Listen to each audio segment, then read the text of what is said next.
Good evening, and thank you for joining us on The Moderate Conservative. I'm your host, the Matty Man. I am still not in a very joking mood, but I am happy. Tomorrow's the big day. California is set to do its recall.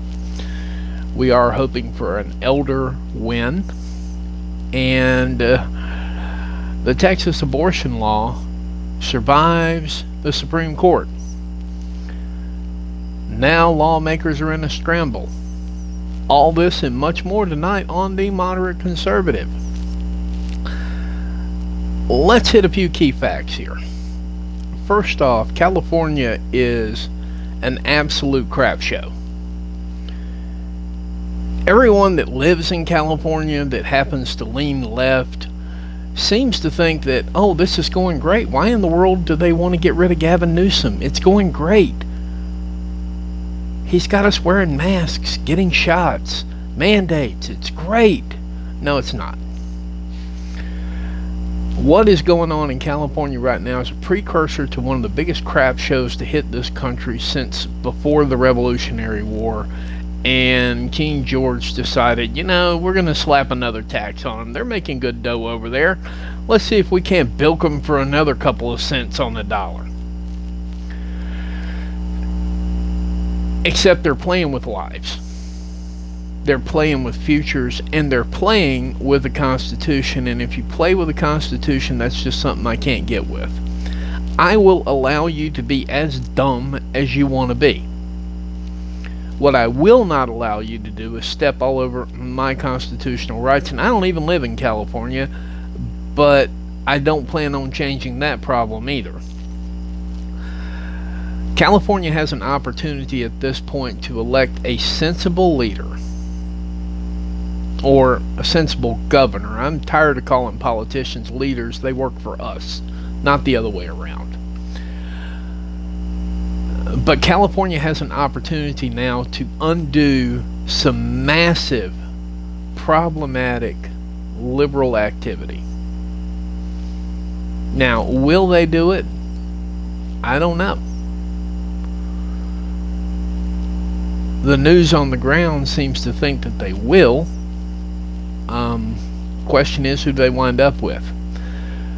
There's a lot of candidates out there. We're just hoping for an elder win. And on top of all that, if you really wonder who is the most racist party on the planet right now, and you don't think it's Democrats, I don't know what to do with you. You got a lady dressed up in a gorilla outfit throwing things at Mr. Elder. He's been called the black face of white supremacy. There they go, playing the white supremacy card, even though it's a black guy running. He just happens to have the wrong letter beside his name. We get it. It's unusual that this practice even works. It's unusual that people who've been slapped in the face once come back for seconds. But apparently that seems to be the way of it. Had a wonderful conversation with George Farrell, who is the leader of Black Pac, and they are coming on board with the show and a few other projects I'm working on. Thank you.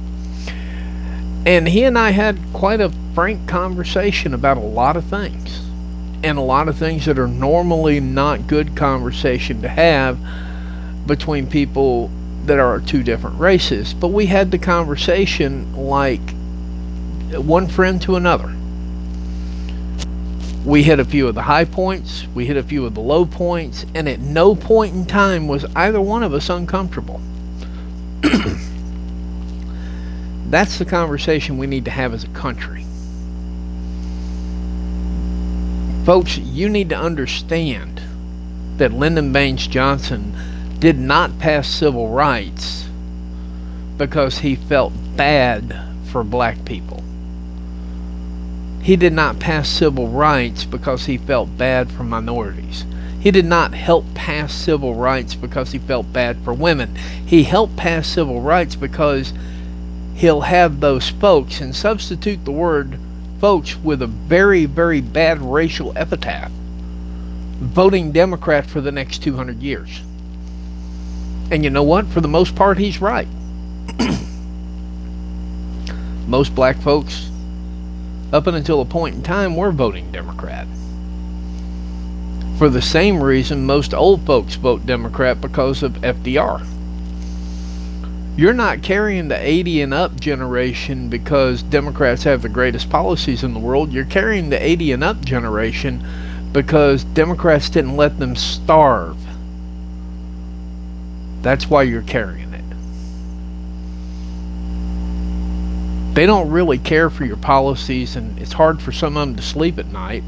And you probably have contributed to premature death on behalf of some of our older generation. But the fact is, they still support Democrats because Democrats didn't let them starve. African Americans support Democrats because of civil rights. I mean, there's certain things you do for people that you just win their undying support, no matter how badly you're beating them, no matter how badly you're starving them, no matter how much. The model never changed. Democrats are still the same people predating the Civil War. They're still the same. The only difference is the look. It's not working in the fields anymore. It's getting you socially dependent on their policies. And then once you get socially dependent on their policies, you can't leave. We had plenty of people that stayed in Section 8 housing. One in particular, and I tell this story a lot, but it bears repeating. She went to the University of Miami on a Pell Grant. She got her nursing degree. And then from the nursing degree, she got a job with a major hospital down in South Florida. Do you know the minute she was hired, they turned all of her support off? No welfare, no food stamps, no Section 8 housing. So, this person who did everything that we asked them to do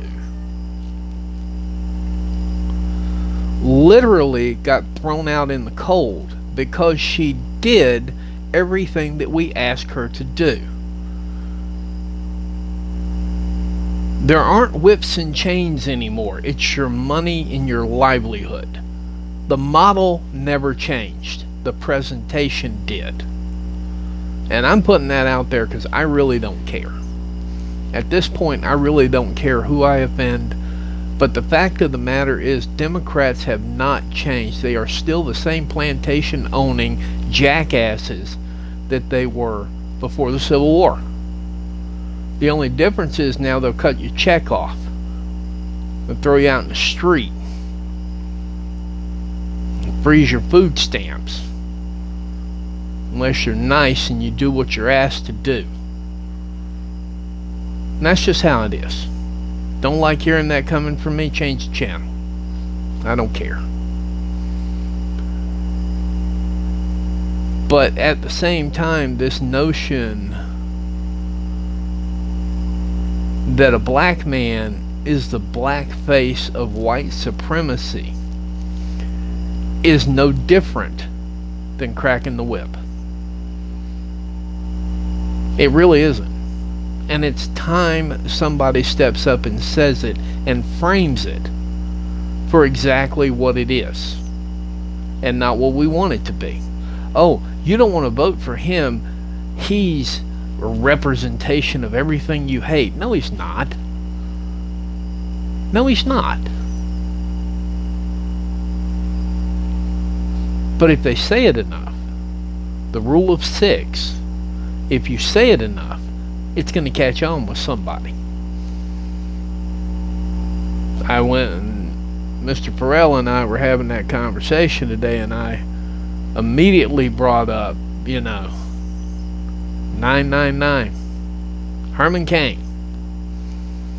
Herman Cain looked like he had a shot at winning the nomination. All of a sudden, he slept with half of the United States and raped the other half.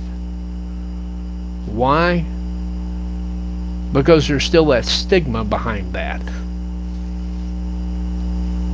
It was a plant. It was a plant. I knew it was a plant. He knew it was a plant. But it was just the right mix, just the right moment, and just the right fear. All of a sudden, the minute he wasn't a contender, you couldn't find any of these women with GPS. So do not, at all, if Democrats say the sky is blue, look up and make sure. Because they will say anything to keep power. They don't care about you, they care about power in their pocketbook. And for the most part, a lot of Republicans care about power in their pocketbook too. But right now, they're not the ones running around calling elders the blackface of white supremacy. Democrats are.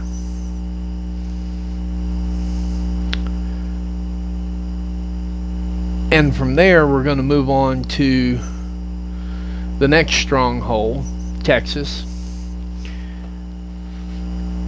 Explain to me this. Any of you. I've had a lot of people try tonight. I've had a lot of people fail. Explain to me why in the world does a decrease in weeks somehow equal a ban? It doesn't, and I'll wait, but it doesn't. It's not a bunch of men making arbitrary rules about what a woman can and can't do with her body. Nobody's telling you what you can do with your body. They're telling you what you can do with the body that's inside your body. And a lot of people have every right to do that. I say this every time I talk about abortion. The reason that I don't like abortion is nothing to do with religion. It's nothing to do with anything other than the fact that, number one, statistically, we've killed the cure to cancer 12 times. Statistically, we've killed 3 presidents. Statistically, we have killed the cure to AIDS. Statistically,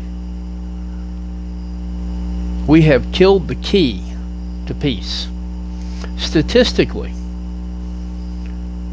we have killed the solution to harmony. Statistically, we have killed the next genius. Statistically, I could go on and on and on and on and on. Abortion does not just simply abort a fetus. It aborts a plan. Even if you don't believe in God, which I do, but if you don't believe in God, if you believe in karma, if you believe in whatever, every human being on this planet has a purpose. And abortion destroys a plan. It doesn't only destroy a person, it destroys a plan. And that's what enrages me. And I said, well, you know, it kills more black people and minorities on average than it does white people. Oh, no, it doesn't. Okay, the facts just simply say it does. So for those of you guys doing the Black Lives Matter thing, burning down buildings and killing people, like people that have already been born, how many times has your next great Martin Luther King been killed? On average, statistically speaking, about 6 times. Malcolm X probably about 4. Those are just facts. Your next great black leader, you probably killed 30 of those. Just because of the numbers and everything else. You probably killed 30 of your next great black leaders. The next Simone Biles probably killed 10 of those. The next Barack Obama, you have probably killed 4 of those. And if black lives really matter, that should really matter to you. All I hear about is a place at the table, this, that, and the other. You killed the place at the table about 112 times, statistically. Given current rates and the way people are coming up in this world, you have statistically killed 112 seats at the table, this mythical table that you keep talking about. You've killed about 112 seats to that. Just so you know, few numbers. Not to mention you've killed the hopes and dreams of the next, for that much, Kobe Bryant, LeBron James, I could literally name 10,000 names of people that will never play because they're dead. So, what's Texas got going on that nobody else has? It's real simple. They didn't ban abortion. They make you take a closer look at it. You can have an abortion. First 6 weeks, fair game. After the first 6 weeks, got to be medically necessary. Now, here's the part that seems to trouble women more than anything in the world. They say it's privacy, it's between me and my doctor, so Texas did not disrespect your privacy. An abortion has to be a medically necessary procedure after the first 6 weeks, whether you've been raped, doesn't matter what. And now I got problems with that other half there. Except Texas comes to me and says, what have you got a problem with? I'm like, rape and incest. Oh, well, mental health is a medical emergency too. So if any way, shape, or form you become mentally unstable because of all this, well, you know what? That makes it medically necessary. We go ahead and do it. So absolutely nothing has changed. There is no difference in the privacy. There is no difference in who makes the decision. All they're simply saying is, we got a few people out here that just don't follow what you're saying. And you don't see them because you don't congregate with them. Most responsible women do not congregate with irresponsible women. They just don't. Most responsible men do not have a couple of jerks in the crowd. They might once, but they don't after that. Same thing with women. They might have a jerk in the crowd once, but then that jerk kind of finds their way out the door. The two don't hang out. So the responsible women are like, oh, well, you just don't understand this, that, and that. Of course I understand, because I know they are responsible people. And that's what it really comes down to. Abortion should be a medically necessary thing, not a convenience thing. Texas has simply codified that. And they codified it in a way that the Supreme Court's not going to mess with it. I don't care about what Justice Roberts did. He's always going to lean on the side of liberals when it's something like that.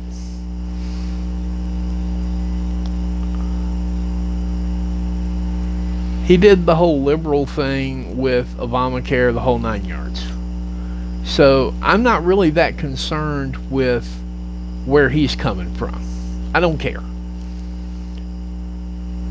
So it's a 5-4 decision. It stands. Now, the question is, does the United States government finally take up this issue and try to pass something before 22?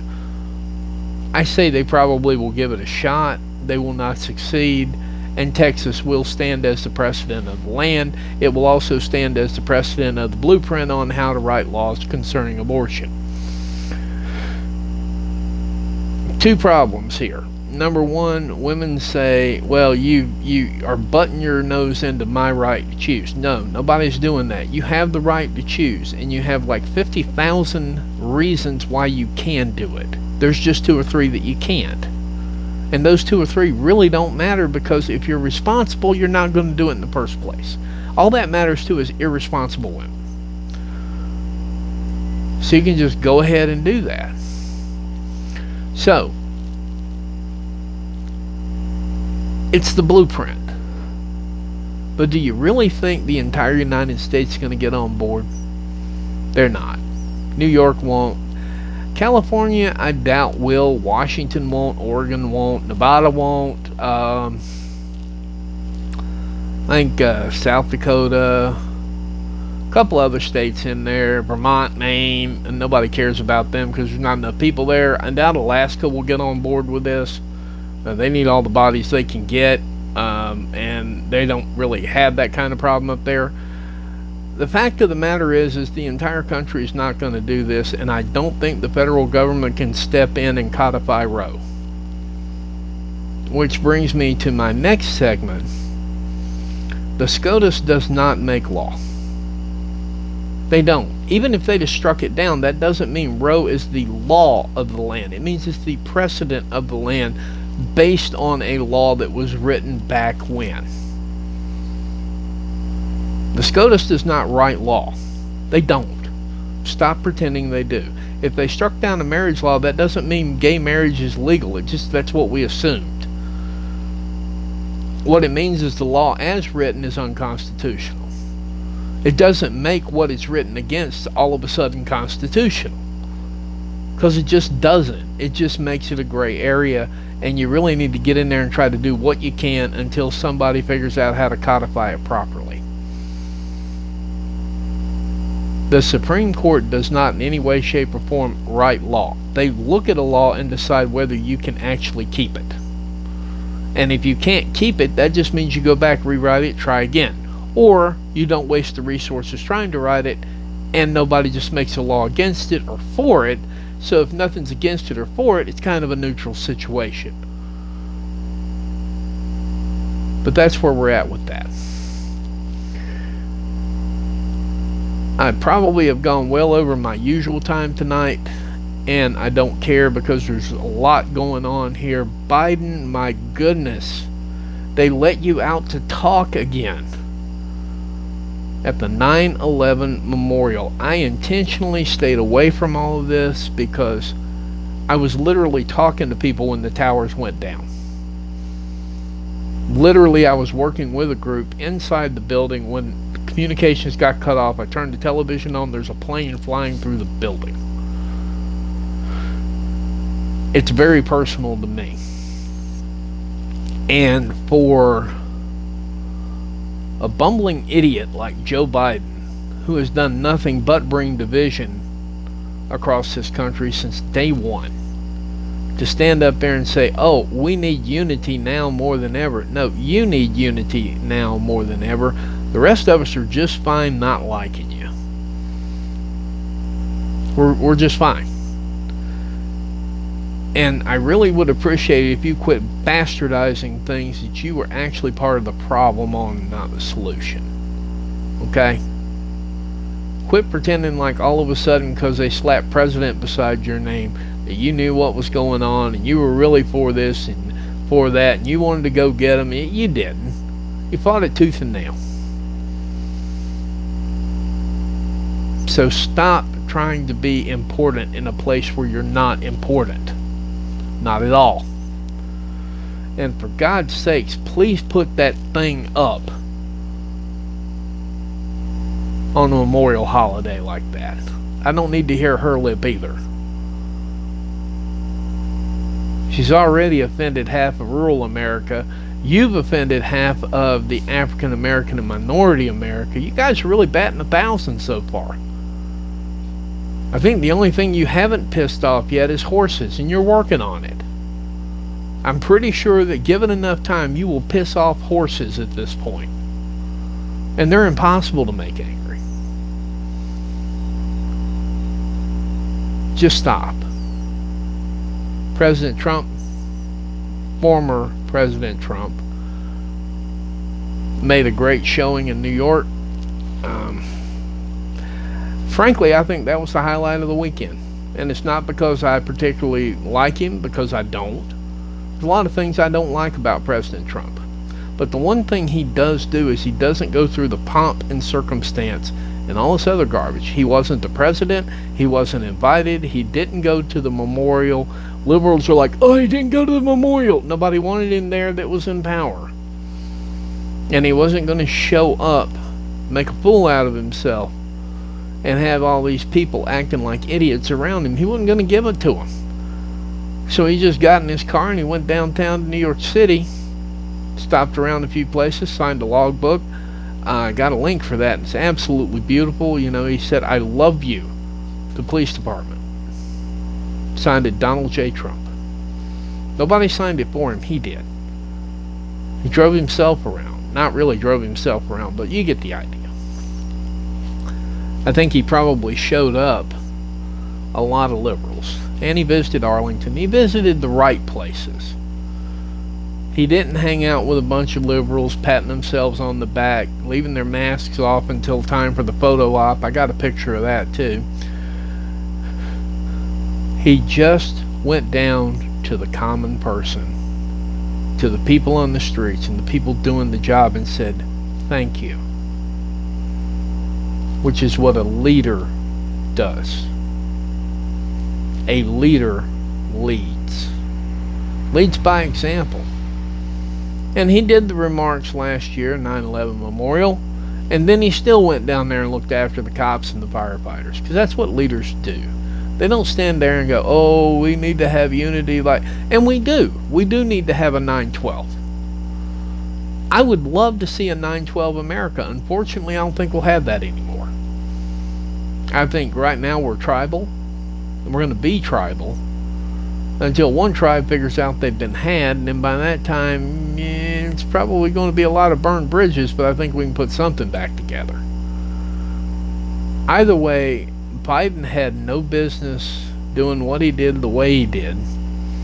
He also has no business specifically saying you're not invited, and then the press turns around and says, he didn't show up. Well, of course not. Biden made a point of saying you're not invited, so he didn't go. And frankly, I don't blame him. I don't want to be anywhere I'm not wanted either. Folks, we've come to the point in time where there's a line in the sand. And you've got to figure out what side of that line you're on. You're either on Socialist Joe's side or you're on Average American's side. I'm on Average American's side. I don't really care what your politics are. I just want to be free. Free from everything that this administration is trying to put on us. We need to resist. We do. If we don't, next step's not going to be any prettier than this step. Time to get used to that. In closing, I live in the state of North Carolina, which has one of the dumbest governors that has existed to date. Roy Cooper works so hard to get this job and bungles it with such professionalism. I want to reach out to Mark Robinson right now. I doubt you're watching, but somebody will tell you to watch. Please run for governor. Because that doofus Josh Stein's going to try to run next time. Because that's generally the way they go. They set up the things to show you how they're on the Democrat side. Then they run. They fight Republicans and they run. And, you know, while the iron's hot. And Mr. Robinson, please run. I'm going to say this every night until I hear you say, "I'm running." From now on. Mr. Robinson, please run for governor. You have my vote. You have thousands of people I've talked to. You have their vote. It's there. You have their support. You have their money. You have everything. And I've talked to Mr. Farrell with Black Pack, and you probably have their support too. That's a pretty big deal. We need you as governor. And we need you not because of the color of your skin, but because of the content of your character. We need you because you are what North Carolina really is. Not this joke and garbage we're dealing with right now. North Carolina is not this. We are not that person. We are more embodied of you, Mr. Robinson.